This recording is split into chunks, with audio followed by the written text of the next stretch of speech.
Shalom, my friends from here in Israel. I want to give you an update on the situation here in the Holy Land. The terrorists are actually specifically targeting a lot of small cities throughout Israel that are normally quiet and family oriented, and that they always say, oh, terror will never strike us here. This is a quiet city. This isn't in the West Bank. It's not close to the Gaza Strip. It's not close to the border towns. Central Israel cities based on families and children with parks and schools on every street. And that is specifically where a lot of the terrorists are targeting in order to show the people of Israel that no one is safe. And so it's something that's become very personal to everyone, and I think especially mothers. It's something that we could really relate to.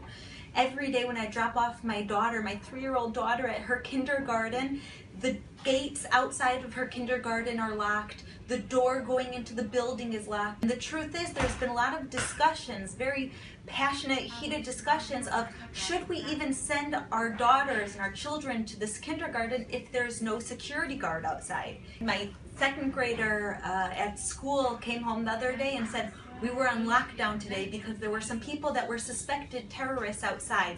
And imagine what it's like for a mother knowing that their child is going through this without them, that they're exposed to the knowledge that there are terrorists that want to kill them simply because they're Jewish. And it's something that every child and parent is exposed to.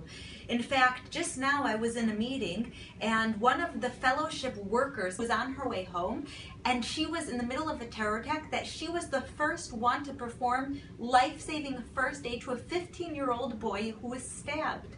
And the doctors at the hospital said if it weren't for her performing that first aid, the boy who was stabbed would have died. He wouldn't have made it. Because of this fellowship employee, on her way home, he lived.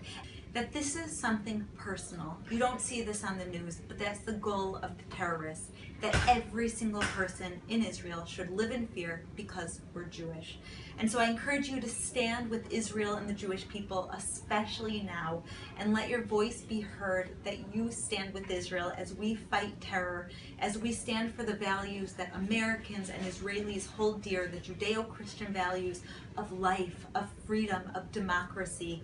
And together I pray that we will be able to overcome this horrible situation.